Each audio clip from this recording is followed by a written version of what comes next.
દ્વારકા વાળો ને કાળિયો ઠાકર આવો કે નહીં, કૃષ્ણ અવતાર નારાયણ અવતાર લેશે નહીં. આમ જ્યાં નારાયણ નારાયણ કરતા નારદજીને મોકલ્યા. નારદજીએ સંભળાયું, કહ્યું કે કંસ હોપારી મૂકીને ગણીને બતાવી. ગોળ ચક્કરમાં હોપારી મૂકી 8 બોલવામાં પેલી હોપારી ગઈ ને બીજી હોપારી ગઈ ને છેલ્લી ગઈ. બધી હરખી જ લાગે ને એમ. કદાચ 8મો પેલાય આવી ગયો હોય તો એની કઈ તને ખબર છે? એટલે કંસ કારાગરમાં જઈ અને પેલાનો એમ કરતા કરતા 6 બાળકોને માર્યા. 7મા બલરામ શેષનાગનો અવતાર છે. એ દેવકીજીના ઉદરમાં પધારે છે, પણ આકર્ષણ કરી અને રોહિણીના ગર્ભમાં પધરાવ્યા અને રોહિણીના ઉદરથી બલરામનો જન્મ થાય છે. બોલીએ શ્રી બલરામજી મહારાજ કી જય. તો પેલા તો બલરામ આવે ને મોટા ભાઈ, તો જ નાનો ભાઈ આવી શકે ને. તો પેલા બલરામજીનું પ્રાગટ્ય થયું અને સમય જતા વાર લાગતી નથી. ધીમે ધીમે ધીમે ધીમે ધીમે દિવસો જવા લાગ્યા છે. ભગવાન હવે માં દેવકીના ગર્ભમાં પધારે છે અને દેવતાઓ દુંદભી નગારા વગાડી રહ્યા છે અને ધીમે ધીમે એકદમ વાતાવરણ એક પછી મહિનો ચાલતો થયો. એક મહિનો જાય.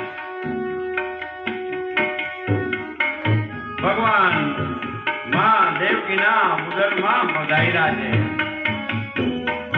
મહિના ઉપર મહિના. એમાં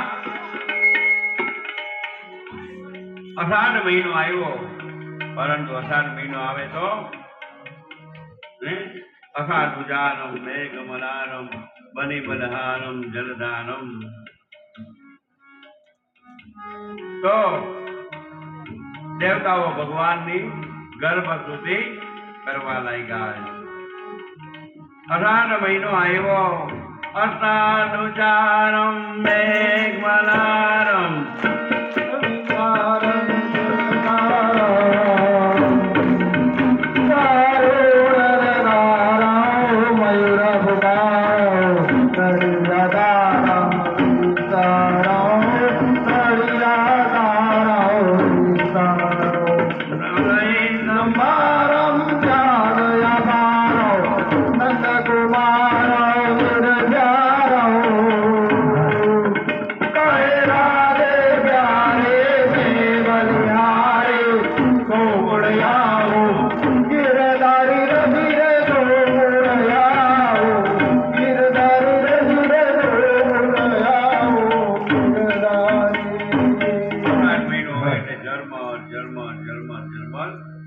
વરસાદ વરસવા લાગ્યો.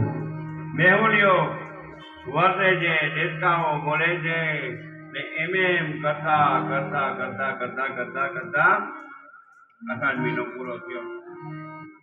અષાઢ મહિનો પૂરો થયો અને શ્રાવણ મહિનો બેઠો. શ્રાવણ મહિનો બેઠો છે અને ધીમે ધીમે ધીમે શ્રાવણ મહિનાની પૂનમ આવી. બળબંધો બલિરાજા દીનબંધો મહાબલે રક્ષે રક્ષે રાખડી અને 360 દિવસનો આશીર્વાદ. બળેવ ગઈ છે અને એકમ આવી. અંધારી એકમ આવી. તો અંધારી એકમ આવી એ ગઈ. અંધારી બીજ આવી. તો બીજમાં પણ બીજનો ઉત્સવ થયો અને બીજ પણ ગઈ. અંધારી ત્રીજ આવી. ત્રીજમાં પણ આનંદ કરીને ત્રીજ પર પરણી પૂરી થઈ અને ચોથ આવી. ચોથના દિવસે કેની પૂજા? ગાયની. બોર ચોથ આવી અને બધાએ ગૌ પૂજા ભવડાની પૂજા કરી. નાગ બાપાની પાંચમ નાગ બાપાની પાચામાં આવી છે. હે નાગ બાપાની પૂજા પણ થઈ અને રાંધલ છઠ પેલા અઠવાડિયા પેલા રાંધતા. હવે તો તૈયાર પડીકા મળી જાય છે. ગોળ પાપડી ને મોહનથાળ ને જૂનું છે એ હોનું છે હો. હે એટલે હવે તો બધું તૈયાર. રાંધવાની ચિંતા જ નહીં ને. જો કે અત્યારે તો ગેસે નથી મળતા. પાછો તો મહિનો છે પણ ગેસના ભાવે ભોજન પણ અટકી જાય. હે પણ તઈએ તો નતો. પેલા તો બધો જૂના ચૂલા હતા. હે ચોપાટી હમણાં મંડપમાં ચૂલામાં જેમ થતું હતું ને એમ થતું. હે તો રાંઝલ છઠ ગઈ અને આવે હું એટલામાંની હાથમ આવી. એટલામાંની હાથમ આવી અને મા શીતલાનું પૂજન થયું. હે હાથમને દિવસે પૂજા કરવા જતા હોઈએ. ખરેખર શીતલા માને ખબર હોય કોણ એવું કોણ ગયું. શીતલામાં એ જઈએ આપણે. તો એમ કરતા કરતા કરતા કરતા ભગવાનની ધૂન અને ભગવાનની ધૂન જ્યાં જામી છે. હાથમના દિવસે મા શીતલાના ગરબા જામ્યા છે. ધૂન જામી છે. યથા યોગ્ય બધા પૂરો. ગોવિંદ ગોવિંદ ગોપાલ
વિઠ્ઠલ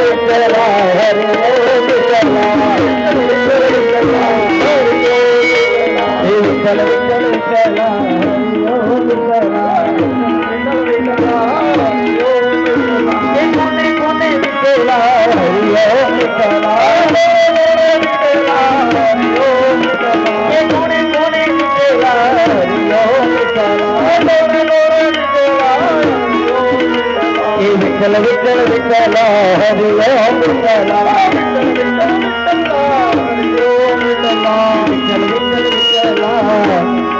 હરિ ઓમ ત્યાં કરેલી અને મારા જેવો દીકરો માંગ્યો હતો.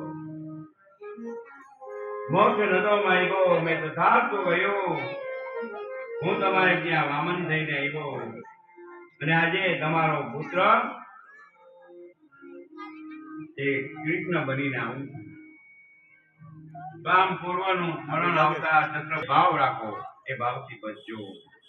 આમ ભગવાને પેલા તો યશોદાને આ માયાનો જન્મ થાય છે એટલે ભગવાન કહે તમે કંસનો ભય ન રાખતા, મારો જન્મ થાય મને ટોપલામાં બેસાડી ઢોળાવી અને નંદના ગાઓ યશોદાની પાસે મૂકી આવજો. આમ બધું ભગવાન હાથમના દિવસે કહી ગયા. પછી આઠમ આવે.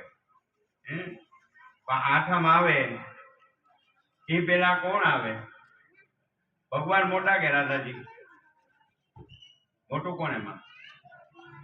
ભગવાન મોટા કે રાધાજી? રાધાજી. તો રાધાજી મોટા છે અને રાધાજીને યાદ ન કરીએ ને તો માધાજી આવે નહીં. બધા રાધાજીને યાદ ન કરીએ તો માધાજી પાછા કૃષ્ણ આવે નહીં. તો મીઠે રસ સે બરોડી